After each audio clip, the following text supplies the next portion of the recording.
Longhorn Nation, Sooner fans, welcome to episode 165, the Bevo Podcast, the only podcast exclusively dedicated to covering the greatest rivalry in college football, University of Oklahoma, and the University of Texas. I'm here with my man, Kevin Miller. I am John Whitson. Kevin, how long have we been doing this podcast? Short answer, please. This is year 3.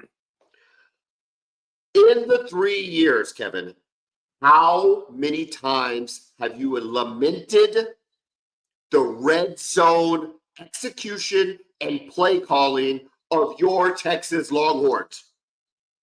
Too many times to count. Kevin, does it make you feel better about losing in the last minutes of the game by being right? Or would you have rather been wrong and won the game?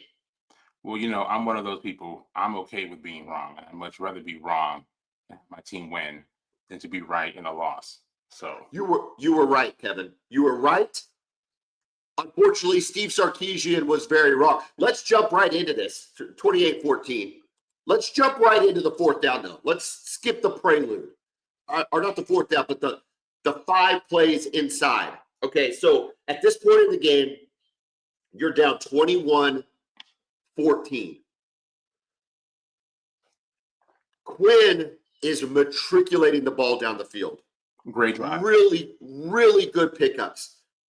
Hitting Blue, hitting Wisner. Really big pickup by Gunnar Helm. I thought that was a weak-ass 15-yard penalty at that point in the game. So did I. Yeah. I mean, I hate Texas as much as every OU fan does, but I'm looking at that going, well, that's weak. That was just weak. He didn't do. Don't tell me about taunting he just stop it. We let people point first downs in the most creative ways possible, right? We can't look at a dude and say, I just knocked your ass over. Okay. That's fine, though. You recovered, though. You recovered. It didn't hurt you, right? So you continue to move the ball down. It's a pass into the end zone from around the 8 or 9 that gets you at the 1 yard or the 2 yard line, okay? Because it's pass interference. So now we've got here's the critical piece. First and goal from the 2. It's a pass to Golden. Another pass interference call, half the distance. Now we're talking 1st and 1. So that's try number 1, Kevin. Try number 1. Now it's 1st and goal from the 1. You do a Jared Gibson run for no gain. Let's start there. Let's start right there. I meant to have his stats. What did Gibson actually run for? Are you talking about on the season or just on the game? No, in this game. In the game at all. In this game. Okay, let me pull it up. He had one rush for 0 yards. Yeah, that was his only carry in the game. Are you giving the ball to Jarek Gibson? Is he significantly bigger? Yeah, he's more of a power back. I didn't have a problem with them giving him the football on first down. Really, though? No, really? I'm serious. I didn't. Okay. That's fine. I'll get to what I have problems with. No, that's fine. Okay. Now, at this point, it is now 2nd and goal from the 1. We have not seen Arch Manning the camera hasn't even looked at Arch Manning, which to me was really odd because Arch Manning has kind of been your short yardage quarterback package. At times, yes. Not as much as he should have been, but. Okay. I thought earlier on the short 4th down play, the snap through Gunnar Helm's legs was really cool. I think it was a little unnecessary, but it was really cool. We've done it before. You have done it before, but it was still cool again. Yeah. And I like the creativity. He almost fumbled it. That was really close to being a fumble. I mean, it was this close to being a fumble and a turnover there. But a fumble doesn't matter if you're in the end zone. So I don't know that they're holding that against him. Okay, here we go. Not at all. 2nd goal from the 1. A toss play to Trey Wisner for a loss of 8. Yeah. Kevin, fake toss, bootleg. Gunnar Helm walks into the end zone. if he's covered, Quinn walks into the end zone. You see it every single week by every team in NFL and college. Fake it, roll out. If they cover the tight end, the quarterback runs for the corner. Like, right. I gotta tell you, dude, it blew my mind that he tossed it back. Blew everyone's mind that was the call. The call was a toss sweep. There was no RPO. There was no option. The call was a toss sweep. Ohio State is too good to throw the ball 6 yards behind, wide, and expect that Widener's going to somehow beat the best secondary you've played all year, and linebackers maybe for that case. I don't know. Yeah. You know, it was a horrible call. For me, I am fine with them literally running it up the middle 4 times, getting stuffed 4 times. Yes. I would have been I would have been annoyed by it, but I would rather go down. The thing about it, John, is that, I bragged on Texas and Sark's ability to bring in quality offensive linemen. Yes. Right? And I think that's really been the biggest difference in our program and why we've jumped up, is having guys like Kelvin Banks, having Cam Williams, and those type of guys. That's what's really elevated us into the status that we're in now. But you have those guys, you brag on this offensive line. Sark loves to use that term, big humans, right? You've heard me say it before. And when it comes down to it, when everything's on the line, you don't even rely on them.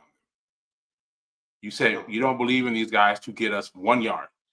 I don't care who we're playing against. It's 1 yard. It's 1 yard. Why can't you get 1 yard? And I know, you fans might think about the goal line stand and the Red River shootout that you guys had. That was last year.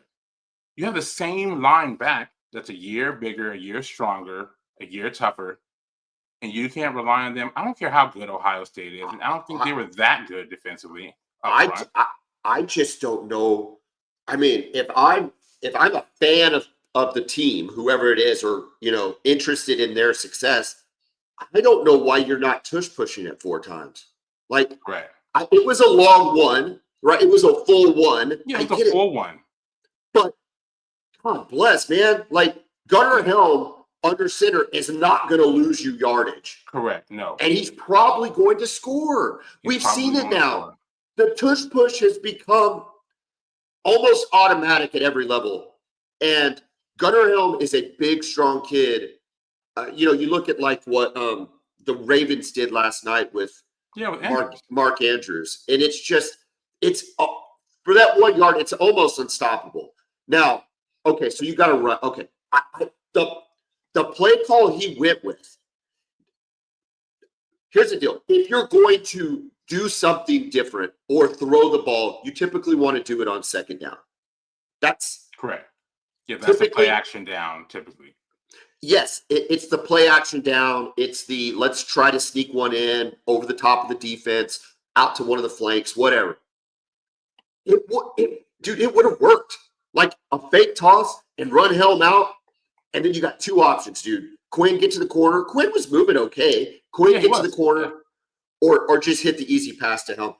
And so then that takes you to 3rd goal, incomplete to Ryan Wingo, whatever. Now the critical play. Okay, so it's 4th and real quick, goal. the 3rd down I thought was kind of weird too. The commentator said the ball got tipped. The ball got tipped at the line. I saw Ryan Wingo running around in the back of the end zone. He was getting held in the back of the end zone. And the commentator said the ball got tipped at the line of scrimmage. The ball looked like it was a perfect spiral that just hit in the corner of the end zone. I didn't see any indicator that the ball was tipped, but either way. Did the referee say it was tipped? I don't remember them saying it was tipped. This. I didn't, they do the little normally, signal. Yeah, I didn't see that, and they never showed a replay. They literally just went straight to the 4th down. Can you look? I don't want a penalty called there because I just don't. I hate that. But can you hold on a tip? I know you can't. You can't be called for pass interference on a tip. But you can be called for holding on a tip. No, I don't think so. No, I mean, if the ball was tipped, it would have negated any type of PI or whatever. Holding or PI? Okay. I think so, unless only if the holding was before the pass. If the holding was before the pass, then it would be called. It should be called. But if the ball's in the air, then it doesn't matter. You can hold, tackle, whatever, the receiver. Yeah, I mean, if I'm a Texas fan, I'm still pissed that I'm having to throw it from the 8-yard line. So Correct. Yeah, I yeah. mean, I mean, the fourth down play. Go ahead. I mean, okay, so here's the fourth down play. Here's the problem I had. Now you gave me a little pushback during the game. Okay, when we were texting back and forth, you gave me a little pushback on this, and I didn't text you at this point, but this was earlier in the game. Quinn is and Herb was it Herbie? Yeah, Herbie was calling this game. Herbie talked about the speed of the game affecting Quinn. I think that's true. At least I agreed with Herbie's thought on that.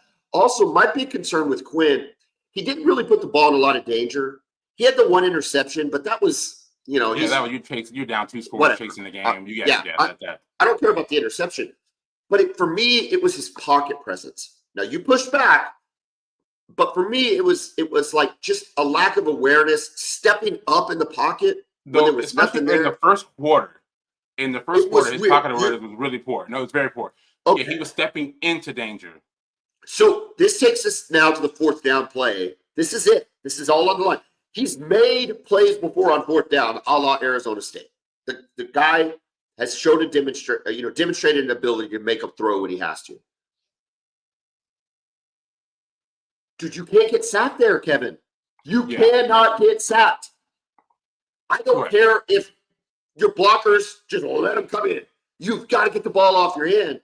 Yeah. And it was nuts, man. To get sacked, and the strip doesn't matter at that point. Like, it's the ball security isn't the issue. It's the fact you didn't get the ball off. That is a bad play for a 3-year quarterback that has played a lot of ball that you expect to be your leader. I'm sorry. I know that there's a lot of Texas fans that were defending Quinn. Listen, Stark's fault was the second down play. That was Sark. Quinn's was fourth down. You've got to get rid of the ball, man. You just do. But did you happen to see I don't know if you saw any alternate angles of the play? Did you ever see the back end zone play? Maybe. I don't remember. Go ahead. What do you mean? I don't know what the play call exactly was, but all I know is there was not a soul open. It doesn't matter, Kevin. No, it doesn't matter. You got to throw it up. You do have to throw it up. Run around. You got to run around and create something, man. You can't just sit there like a statue on fourth down and 8. And the unfortunate part about it is, Cam Williams just got absolutely whipped by Jack Sawyer. That's really the biggest culprit. I mean, it wasn't even close. He didn't even get a hand on him. Cam Williams missed a game. He missed last week's game. I don't know how healthy he is, but you can't get whipped like that in that. It was the most free release of the whole game. Of the entire game. And Jack Sawyer, look, it's not like he's not a good player. He's a 5-star guy, a lot of experience. But for Cam Williams, he didn't even get a hand on him, and he got there so quick. I think you expect to have a little bit more time in the pocket than that. Game's over, 28-14. Here was my thoughts on the game up until that point. Okay, I thought Ohio State was dominating the game. I thought they dominated the first half. They looked more physical. They looked faster. They looked stronger. There's a lot of factors, right, that I thought Ohio State demonstrated that they were the better team. But it didn't matter because Texas just kept hanging around. Yeah. But coming out of the second half, when Ohio State scores. I disagree with you on the fact that they were dominating the game. That's fine. You can. It just, to me, looked like the better team was Ohio State. But Texas I know that I just kept hanging around. You know what I mean? Yeah, I do. But I thought the narrative coming into this game was that Texas had no chance, right? That they didn't even belong on the field, and I don't know. This team, they're a good team, but they were being talked about like they were 2004 USC, 2019 LSU, one of those historically good teams. And I just didn't see that leading up to the game. I know they had the 2 performances in the playoff against Tennessee and Oregon, but I didn't see they were great on the first drive. And really, what did they do after that? Well, they had a good drive in the second half too. I'm talking about in the first half. You said they dominated the first half. No, defensively, I thought. Yeah, they're good defensively. Yeah. Maybe not offensively. Defensively, though, they looked bigger and stronger than Texas did defensively. I thought they controlled the pace of the game. I thought they frustrated Quinn, like we talked about. I thought it made Quinn have to have to hurry some balls. Stepping into the pocket was just weird. His pocket awareness was just weird, especially in that first quarter. Yeah, the first quarter, it was not great for him at all. Listen, the score was only 7-0, and then it became 7-7. So maybe that's my point. Is maybe domination is the wrong word. Okay, so it just to me looked like Ohio State was a better team, but it didn't matter, right? Texas, Ohio State they were stepping on their own feet too with some penalties. It just looked frustrating. Like as a Ohio State fan, I'd be frustrated. I'd be like, man, we should be up more than this. Yeah, but they weren't. And then so you've hung in there, you've done all the things to do it, and then to kind of give the game away on the goal line with 5 chances. Well, first of all, let's talk about this. They had a really good drive. They weren't really doing much of anything offensively after that. You have to understand they're playing against a top 3 defense in the country too. We took Jeremiah Smith completely out of the game. He was a non-factor. 1 catch for 3 yards. They're running it okay. They've got really talented backs. They only ran for 78, or the 2 backs ran for 78 yards combined. Yeah, I think they had 81 as a team. But the problem is your total rushing was only 58. Yeah, this is what we're talking about. Yeah, that's the domination. That's the domination I'm referring to. Yeah, but it's 58 yards. 81 yards.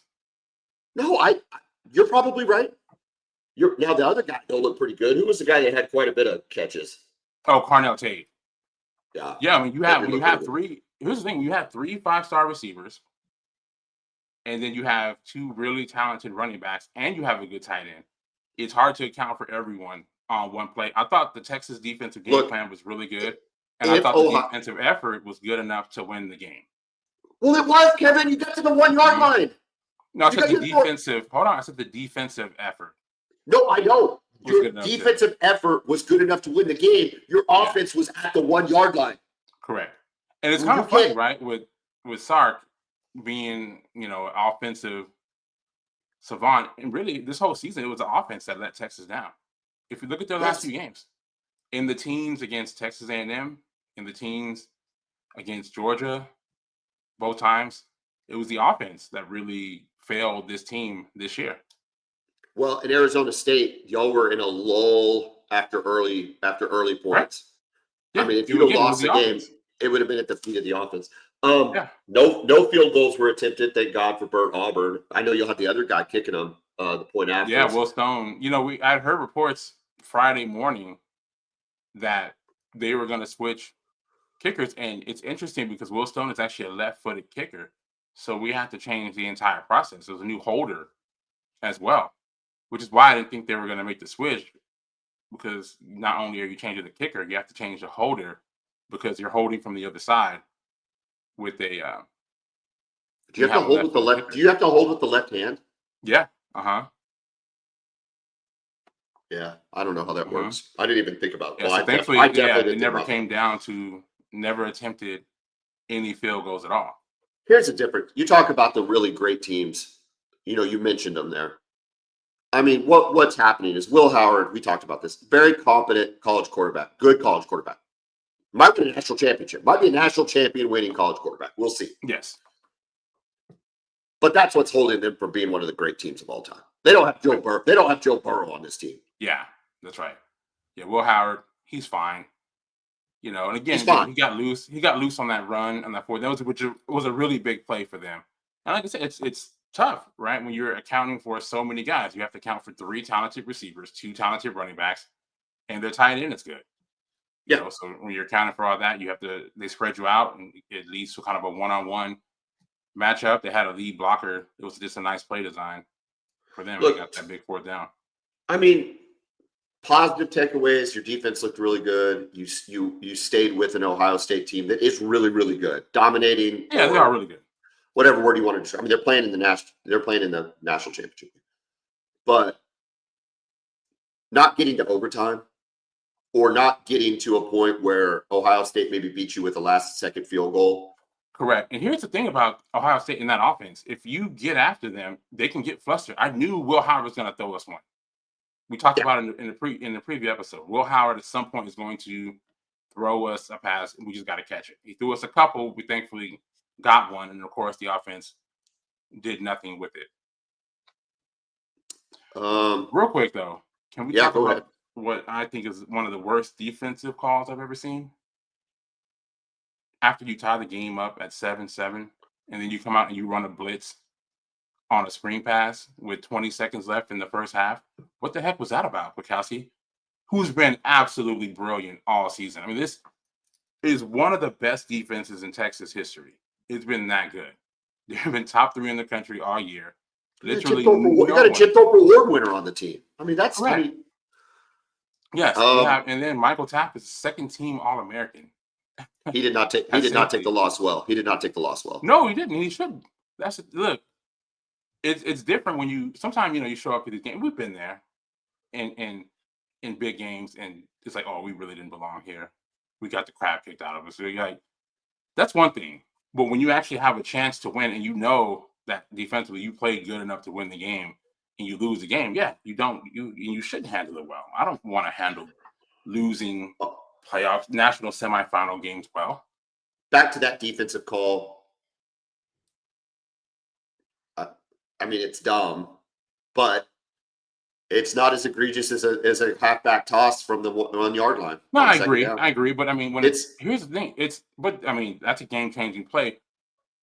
The thing about this Ohio State team, and we talked about this in the if they find themselves in trouble, they can get that kind of pucker up, Well, stomach gets a little I going. agree. At 7-7, there should have been a pucker factor going on. Correct. Yeah. And they were just trying, they just called that screen pass and said, let's just see if we can get something here. And we played right into it. I mean, to blitz the nickel there. For what? Why are you blitzing in that situation? You have to be ready for a screen. And he just threw it right overhead, and he's got 5 blockers in front.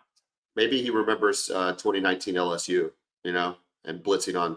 I know that wasn't him, but that was Texas. I know. Yeah, that replaces the 2019 LSU as the dumbest defensive call ever. Yeah, we blitzed 7, by the way. It was third and 19. We blitzed 7, and they just throw a little crossing to Justin Jefferson. He takes it to the house. Game over. Obviously, there was much more on the line here. I don't know. I mean, look, Oklahoma fan. This is an OU Texas podcast. I got to give some OU perspective here. OU fan can't be throwing stones at this game for Texas. We just can't. Because y'all were in a position to win. Sark made a bad decision. Quinn held onto the ball. But you were in position to win the game, whereas Oklahoma wasn't even in the universe, right, of being in this position. So I think first year in the SEC, I think it has to be a success. However, is there a little concern when you look back at the totality of the season that you only beat, that I don't know that you beat a really good team? No. When you look back at the totality, is there any concern heading into next year? Well, there's concern heading into next year, but it has nothing to do with the fact that who we beat. I think, we only lost to the 2 of the 3 or 4 teams that have better talent than we do. Yes, but you also, yeah. No, I will say this. Now, going into next year, when you have an opportunity like this, it's important that you take advantage of it because you just don't know what's going to happen next year, right? The schedule, we have the same schedule. We do play Ohio State to start the season in Columbus. But, I expect a lot of the teams on our schedule to be better than they were this year. Florida is going to be better next year than they were this year. I thought Florida finished the season great. And I think they're going to be ranked to start the season. They're going to be really good. And you have to go there. Correct. We got to go to Gainesville. We got to go to Athens next year. Yeah.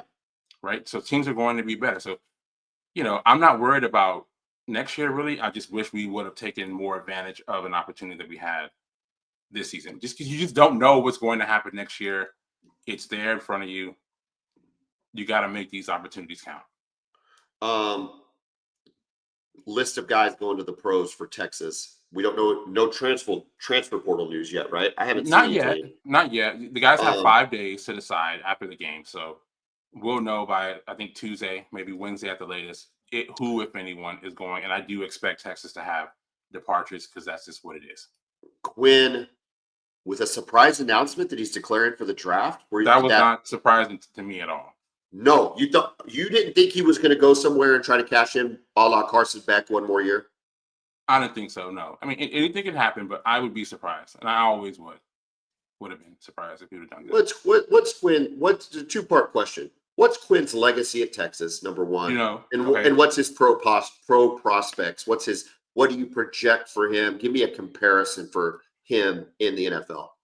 Okay, so first of all, his legacy, it is very polarizing when it comes to Texas fans. For me, Quinn Ewers is a quarterback who helped lead us out of the absolute wilderness that we were in for 10 years, right? This guy came in. He did a really good job. Was he great? No. I'll be the first to admit, was he great? Was he elite? No, but he is a quarterback who led us out of the wilderness we were in for 10 years. He was a quarterback of 2 college football playoff teams and won a conference championship in the Big 12 and played for one in the SEC in our first year. For me, that's his legacy. He's very polarizing to fans, right? You ask 100 Texas fans. Is he a Landry Jones-like figure for you guys? I mean, is that probably that makes sense? Yeah. It's just different though because, imagine if you'd had all these horrible seasons and then you had Landry Jones. Yeah. I think that's why. So I am incredibly thankful for him and for what he's done for Texas. The guy loves the school too, right? It's not like he's just some guy who's just there. He just always wanted to be a Texas quarterback. Again, Quinn is just a victim of the expectations that were put upon him by recruiting services and fans. It's just what it is, right? And I told you, and I've talked about this with you for 2 years. His evaluation, not getting a senior evaluation, leaving after his junior year very suddenly and unexpectedly, I think might have just threw a wrench in everything. He was kind of a year behind on his development. So I don't know, man. Half our fans hate the dude for the most part. Like you said, kind of like with Landry Jones. Yeah. Your fans just didn't really gravitate to him, after following Sam Bradford. So his legacy for me is a winner and the guy who got us out of the wilderness. What kind of pro prospect? Man, I really don't know. He is so polarizing as a player, right? There's just moments where he looks like, oh man, this dude can really do some things. And then there's just things that kind of make you say, what was he thinking there? Why does he float passes up? There's a lot of floating. He had a lot of floating. There was a lot of floating going on, even in the Ohio State game. Yeah, not as much in the Ohio State game, but yeah, you see it every game. He just has a couple where he just kind of floats it out there. You've seen he can step into throws and really gun it in there, but it's just really inconsistent. So I don't know, man, scouts are going to have an interesting time with him. You know how it is with quarterbacks, though. Quarterbacks are overvalued. We've seen marginal guys like Christian Ponder be picked first round, pick 11. So I have no idea. If he went in the late first round, it wouldn't surprise me. If he went in the 3rd or 4th round, it wouldn't surprise me either. I think the interview session and the combine stuff is going to be really important for him. So I'm curious to see how it goes. In the other college football playoff. Hold on, real quick. Go ahead. Have a thought. We were talking about kind of the future of the program. And like I said before, man, you just don't know how next year is going to look. It's a whole new team. Texas loses a lot of players. You're asking about players who are leaving and going to the NFL. Well, a lot of important players are leaving Texas, right? Jahdae Barron's gone. Alfred Collins and Vernon Broughton are gone on the defensive line. Barron's Hirrell is gone on the defensive line. Matthew Golden. Kelvin Banks, I'm sure, is gone. He's a first-round pick. Cam Williams? Left tackle. Okay, that's where it gets interesting, right? I've seen Cam Williams, because of his physical tools, I've seen him in multiple mock drafts being slotted in the first round. I don't think he has first-round tape. He has first-round ability, but he makes too many mistakes. He's good for at least one false start every game. In every single game, he gets at least one false start. A lot of times they're in pivotal moments. And like I said, he got whipped on that last play. I know he was hurt and missed the game before. So I don't think he's 100%, but still. So we'll see what happens with him. But Matthew Golden, the receiver, we're expecting him to go pro as well. The exciting thing, though, is who we bring back. Anthony Hill's back. Michael Taft might be back. Manny Muhammad is back. And, man, Colin Simmons is back. And that dude is absolutely unbelievable. We talked about him. He'll probably be the best edge in the country next year. I think he will be. And it's crazy. I hyped him up before the season as a guy. You didn't think he was going to be this good, though? No. I did not think he was going to be this good. When he came in his first few games, he was a guy who was just getting upfield and getting after the quarterback. And he was a guy I'm like, he gets upfield so quickly that, teams are going to start running zone read against him and getting to the edge with the quarterback because he's undisciplined. He fixed that. Not anymore. So, to see a player like that as a 5-star and to come in and be a blur off the edge already, but then improve and become a disciplined player during the season, man, the future is really bright for him. I told you, I think he's a young Von Miller, and he's been looking like that. So, well, don't forget you got Arch Manning next year. Everything changes, right, with Arch? Yeah. The offense should change. We should be better down the field. I hope with his experience. He throws that deep ball, man. Whereas Quinn, that's where Quinn struggled. Quinn is really good at the intermediate stuff. The problem, and this is a weird thing to say, but I don't think it's out of left field, Kevin. Is Sark going to hold you back offensively? Because he does weird stuff, man. He did weird stuff with Bijan. He's done weird stuff in the red zone. He's done weird stuff with Quinn at times. And it's like, but then he dials up just the 2 passes to Jaden Blue to score the touchdowns were just fantastic. But at the same time, is he going to overthink Arch Manning? Yeah, I certainly hope not. Now, I did like the play calls he made when Arch was a quarterback. It was just more of a downfield passing attack. It was bombs away and getting our speedy receiver. You were against Mississippi State. Agreed. UTSA or Texas State or wherever you played. Yeah. All right, Texas State, but yeah. So we'll see. Let's jump. Let's I'm excited about the future. Notre Dame 27, Penn State 24. This is big boy football, man, and I loved every second of it. It was. I want to start with that touchdown by Jeremiah Love.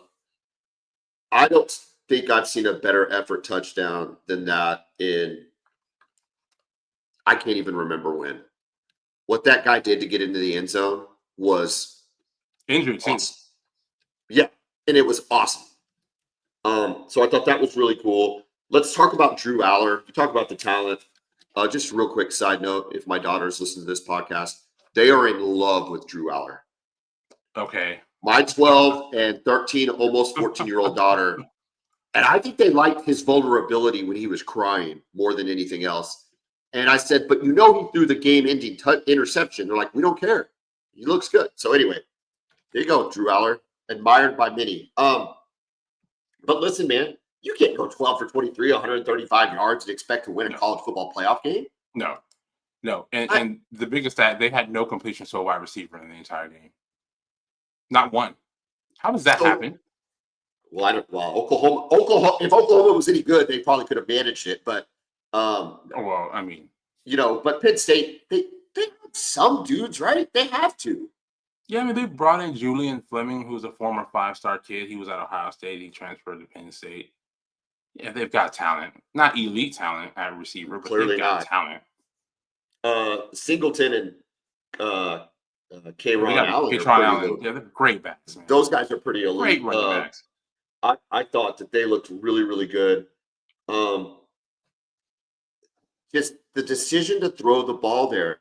You and I texted it in the moment. And you're like, well, I don't mind the aggressiveness. And I'm like, yeah, but it hasn't been done all game, Kevin. It's one thing to be aggressive with something you've actually seen occur, and both at the quarterback level and at the receiver level that they might be able to make this happen.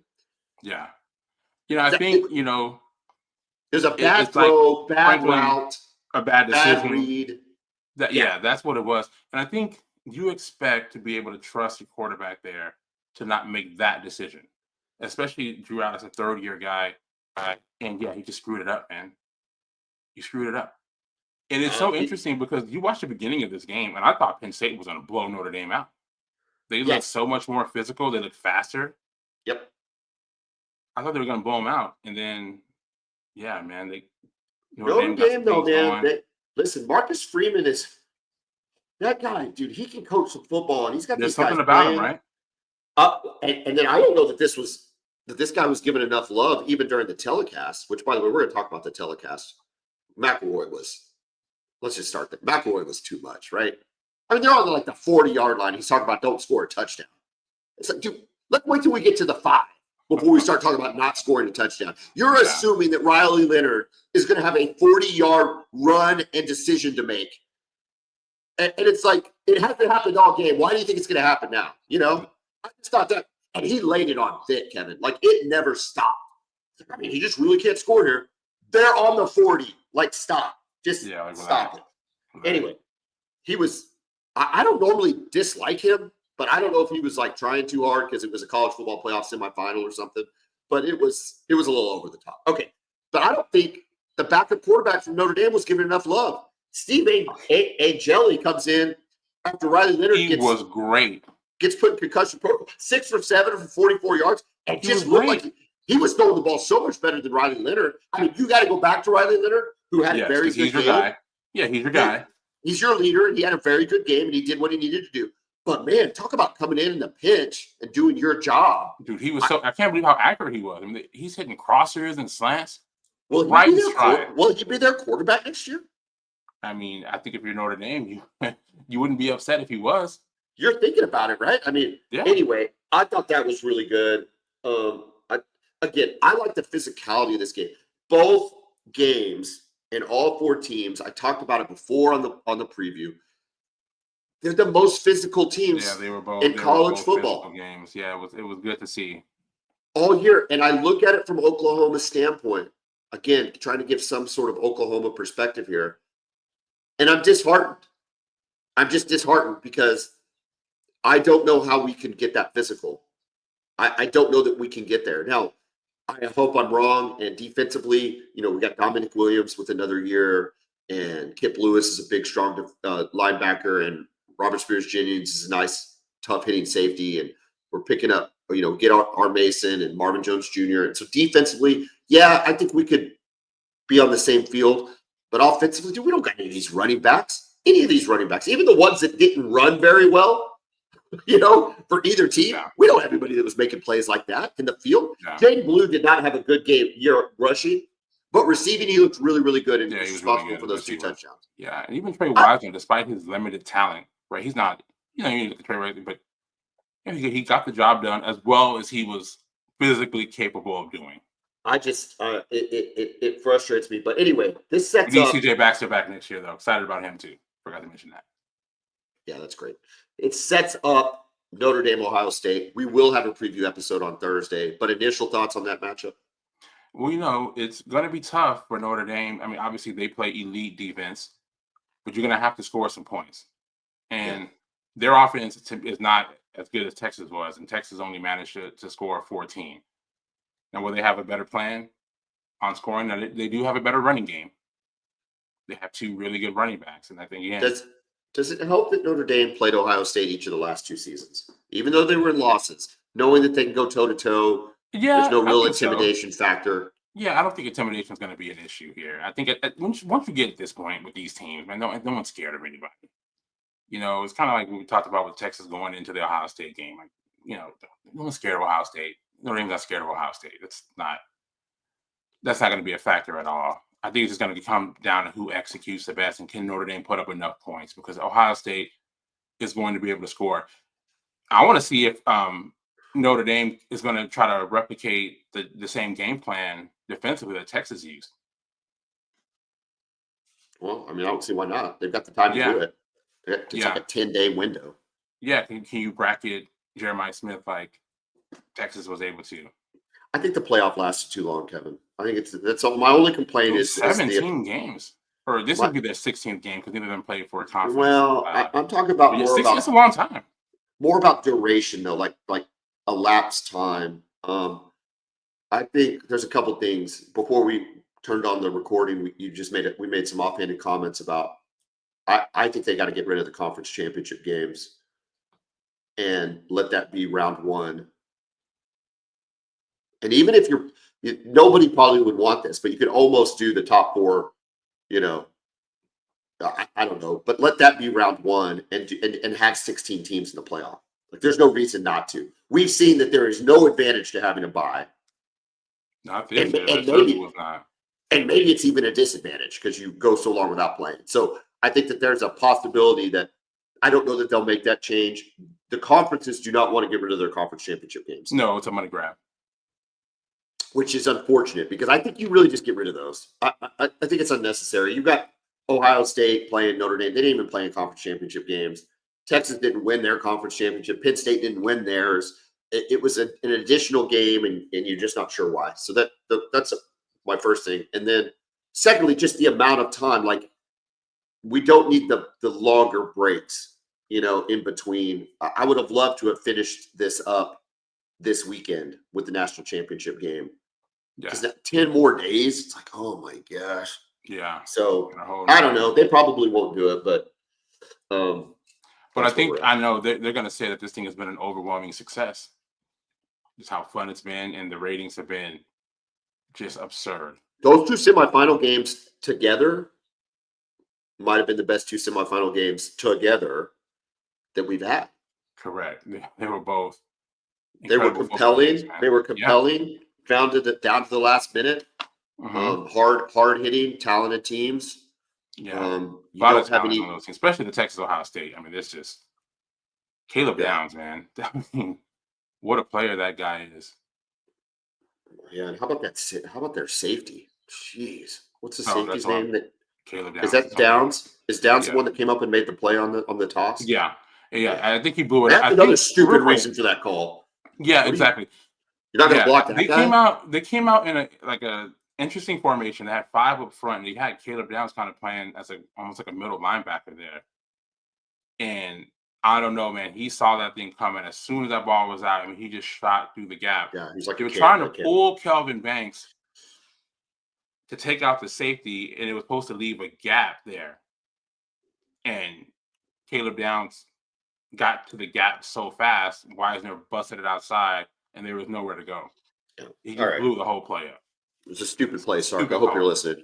Sark. Listen, as an Oklahoma fan, I would prefer the game go down the way it went down, which is a mistake by Sark.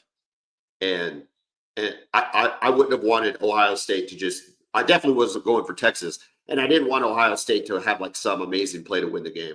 The fact that Sark screwed it up, certain satisfaction to it, Kevin. Certain satisfaction to it. Hey, listen, I get it. Misery loves company. It does. It very much does. Games, I get it. So, Sooner fans, they laugh. That's fine.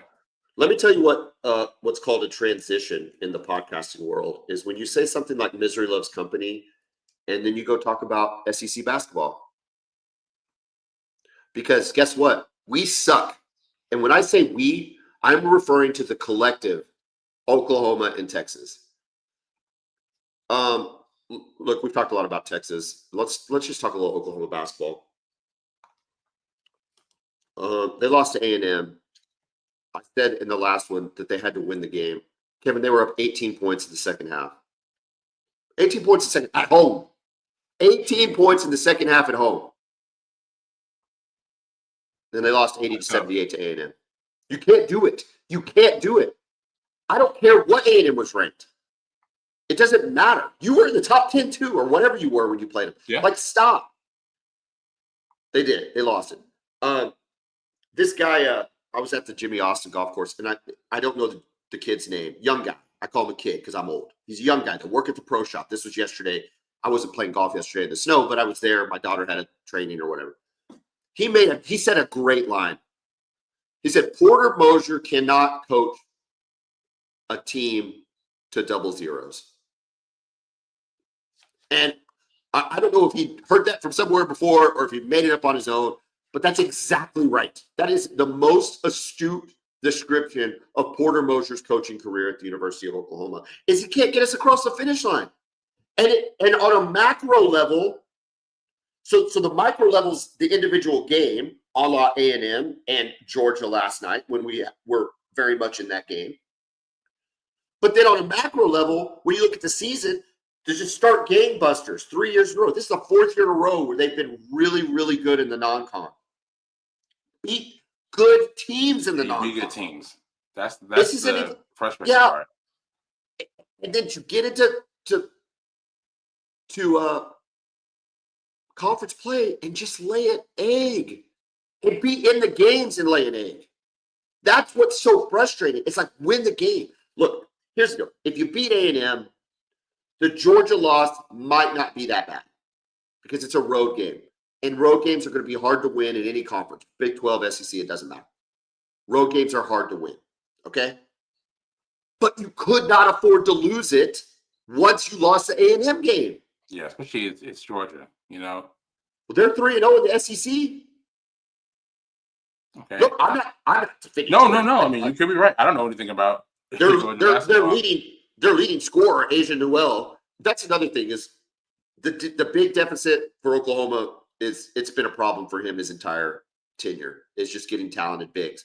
I don't think you have to have talented bigs, but it rears its head in games like this. Yeah. It rears its head in games like this. And Sam Godwin is fine. And then we got the Wagyu guy or Wagway or whatever. Listen, dude, he's a beast. But then he just has periods of you don't even know he's on the court. So I don't know what to say about it. But my point is, you can't lose the game. But here's some stats from the Georgia game. Okay. Jeremiah Fears. 5-star recruit? Yes. High 4-star? 5-star recruit? 5-star. 2 points. 1 of 11. Jeez. 1 of 11. Yeah. 2 points. Goodine against A&M was 9 for 11 from 3-point line. Some crazy stat like that. Best 3-point percentage. It was just nuts. We still lost that game. Goodine goes 1 for 7 from threes for 3 points. It's beyond comprehension as an OU fan. The problem with OU is we have seen good basketball before. We're not Duke. We're not Kentucky. We're not Kansas. Okay, we're not a blue blood basketball school, but we should be the next tier down because we've been that team for years and years and years. We're talking Final Fours, Naismith Wood Award winners. Routine tournament appearances, consistent tournament appearances. You have a good basketball history. Kelvin Sampson won a ton of conference tournament champions. And it's so to just be where we're at is immeasurably frustrating, Kevin. And I don't know, after coming off the football team, I don't know that I can handle it. I don't know that I can mentally deal with the fact that we suck at the 2 major sports at our university. It has not ever been something I've dealt with as an Oklahoma fan. Because even when the football team was bad way back in the day, our basketball team was good. Yeah, in the 90s. You were good at basketball in the 90s. Yeah, we were really good. And we were really good in the 80s. Really good in the 80s, 90s, and good in the 2000s. Yeah, we were good in the 2000s. Made a Final Four in 2002. Made Elite 8 in 2008. Or 9, whichever. One of those. Yeah, 9, I think, with Blake. Made a Final Four in 2016. Probably should have won it in 2016. Just ran up into a weird matchup with a rematch against Villanova, where they hit everything they threw up. They had 78%, shooting percentage from the field or something. It was just nuts. Yeah. I remember they had 5 NBA players on the team. Dude, Buddy Hield's still going strong in the NBA, but that's not the point. Yeah. The point is we suck. And I'm having a hard time dealing with it. Look, I think I talked about this a couple episodes ago. I don't like being negative John. Like that, I don't want that to be my shtick. I don't want that to be like, come on the Bevo Podcast. Here's this guy griping about how much OU sucks. But they're like putting me in this position. Like I don't know what else to do. And so I'm looking at this schedule, and forget the schedule. I'm just looking at the next game. And I wrote down it's a must win for both teams. Texas is 11-5, 0-3 in the SEC. OU's 13-3, 0-3 in the SEC. I feel like it's a must win for either team to have a chance to make the tournament, right? You're going to have to beat Oklahoma, or we're going to have to beat Texas. The problem is, I think the must win's gone. I think we missed it. I don't want to. I think we missed it. If you can't beat A&M at home, you can't beat Georgia. I don't think it matters whether we beat Texas or not. Yeah, same with and same with Texas. Y'all played a good game. Real quick, y'all played number 1 Tennessee. You hosted number 1 Tennessee yesterday, 74-70. Really good game. Trey Johnson for you guys had 26 points. I was flipping back and forth between the two games. Y'all looked really good. Player. You looked really good. You lost the number 1 team in the country. But there's just not the room for error, Kevin. No, there's not the room for error. No, you got to win these games. They were good against Auburn too. They were getting blown out and came back and ended up losing that game only by a few. So you got to learn how to win, and we'll see if they can learn how to win before it's too late. I think they might go 4-14 in conference. It's a very tough basketball conference. Tougher than the Big 12 even. Here's the problem though, for Oklahoma. People want to talk about like football and, you'd have done so good in the Big 12. We'd have got lit up in the Big 12 with the way we played. It wouldn't have mattered. You saw BYU, Colorado, Arizona State, K-State. If Texas was still there, Texas. Like, it wouldn't have mattered. We'd have gotten our record might have been a little better just because we wouldn't have had to play so many teams, but we'd have gone 8-4. Yeah. So don't say it's the SEC. It's not the SEC. This is the exact. We saw this already. Now I agree. They're very tough. They're a very tough conference, football and basketball. 100% agreement. 100% agreement. But when your best player, in quotation marks, has 2 points, and your best shooter, in quotation marks, goes 1 for 7, who the hell are you going to be? And what conference is that winning? Correct. None. None. The answer is none, Kevin. You're right. Thank you. So I don't want to hear the SEC. It's the SEC. It's the SEC. No, dude, we would suck no matter what. Oh my God, I hate it. I hate this feeling. We'll recap the OU Texas game. I don't even know what a preview is right now. OU, it's a 9:00 game on the SEC Network on Wednesday. Whatever, dude. I hope I fall asleep before it. Okay, I'm just kidding. I'll watch the whole game. Just one more quick note about college basketball. Cooper Flagg, 42 points. Dude. Most points by a freshman at Duke. That's pretty impressive. That is very impressive. When the number of dudes that have come through Duke, that's very, very impressive. That's number 1. He's had the most points by any freshman in the ACC ever. 42 points. In the ACC, Kevin? That is insane. Like, Michael Jordan played in the ACC, right? Like, well, you remember the old joke about that, though, right? What's that? Who's the only person that ever kept Michael Jordan from averaging 30 points a game? Dean Smith. Dean Smith. That's good and very accurate. Yeah. But, yeah, Cooper Flagg, dude. And listen, man, this boy can play. Oh, yeah. He is. I mean, we've known he's going to be the number 1 pick for 2 years now. This is not – so Duke has had obnoxious white boys over the last 10 or 12 years that I think have not lived up to really any of the billing. They've just been the obnoxious white boy, and they're really just because they're on Duke, but they really aren't really some kind of special player. Yeah. Not this kid. This kid he's special, man. He's like Christian Laettner. He's Christian Laettner. He's got the shot of JJ Redick. Yeah, JJ Redick. He's got some of the athleticism. I mean, I don't want to say he's athletic as Tatum because I don't think that's true. But man, he's pretty athletic. He's pretty athletic, right? This isn't like Larry Bird athleticism here. This is like no. He's the number 1 pick, and it's not even a debate. And it's been for 2 years. We've known. Are your Spurs going to get him? They're not that bad. I don't think so. I think they're around 500. so far in the season. So nope. Can the Thunder trade for him? Do they got enough capital to get that number one? They have, yes, they absolutely do. All right, real quick, NFL playoffs. Texans beat the Chargers 32-12. Joe Mixon goes 25 carries, 106 yards, and a touchdown. Sometimes I still can't believe he's in the league just because I would have thought he'd have done something stupid by now. He still runs the same way, very hectic and chaotic, but man, he's had a good league. They just use him better though. They use him better in Houston than Cincinnati ever did. People are on the hate Herbert train this morning on Twitter and the like. Everybody's mad at Justin Herbert. Some call him a better influencer than he is a quarterback. Maybe that's all true. I don't know. I do find it interesting that the Texans routinely get, when they do make the playoffs, get this early Saturday game like every year. Yeah. And I'm surprised they actually won one, but they did. The Prime Video game.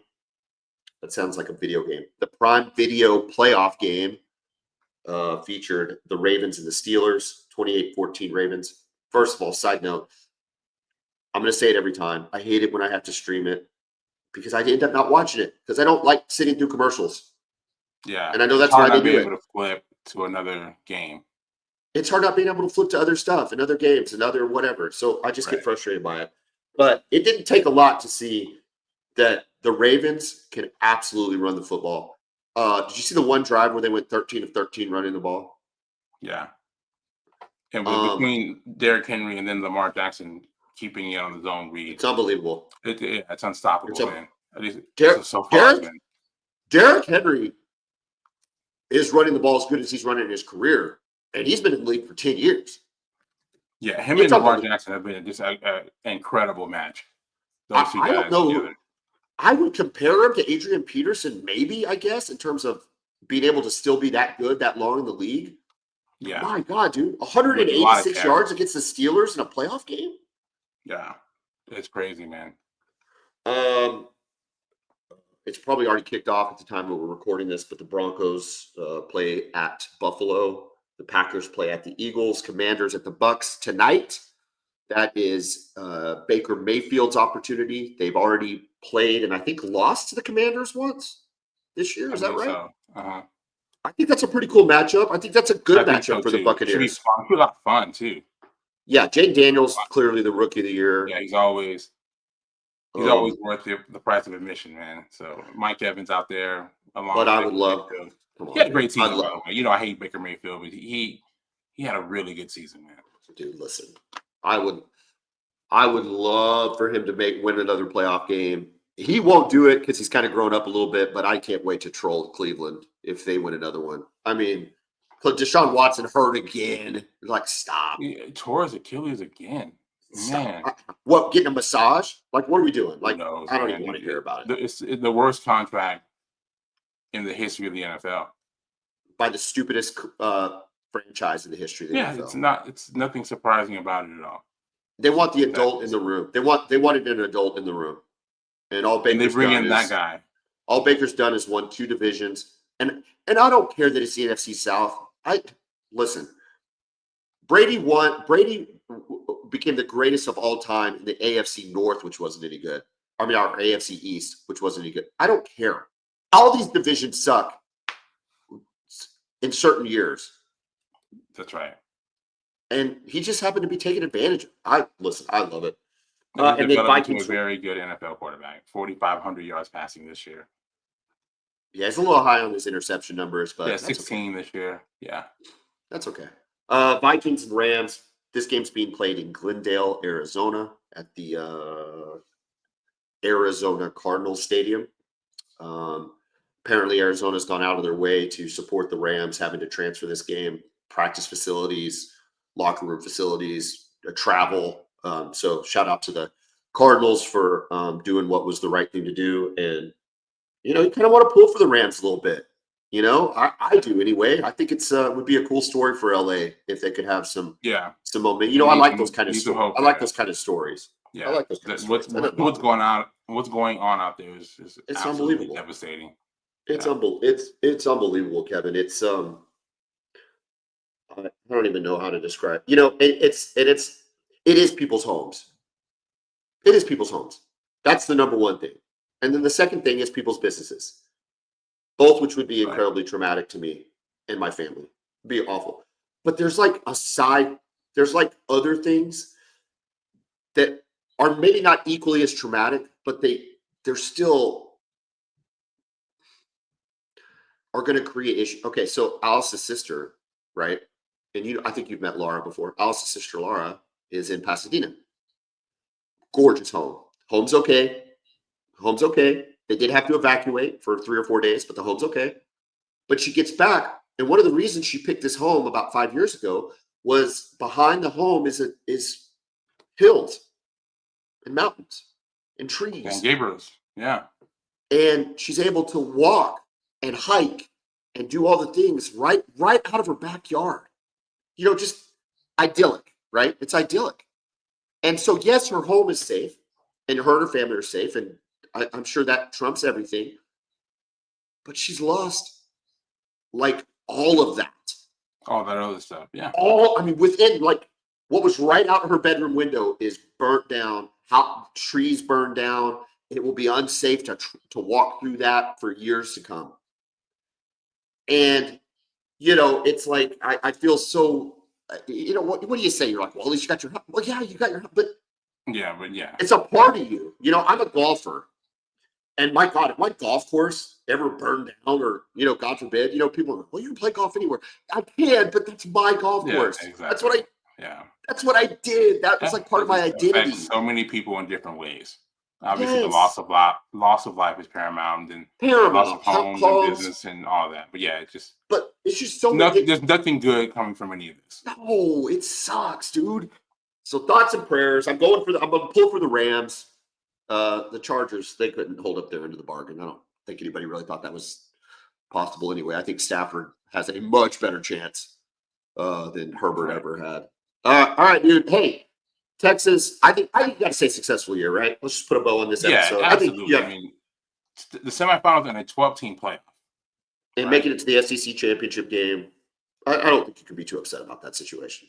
No. I'm not upset about the season as a whole, but yeah, very frustrated with how it ended. Just knowing that, had a chance to win the game and play for it all on Monday, and I think we would have been okay against Notre Dame. I really would have liked that matchup.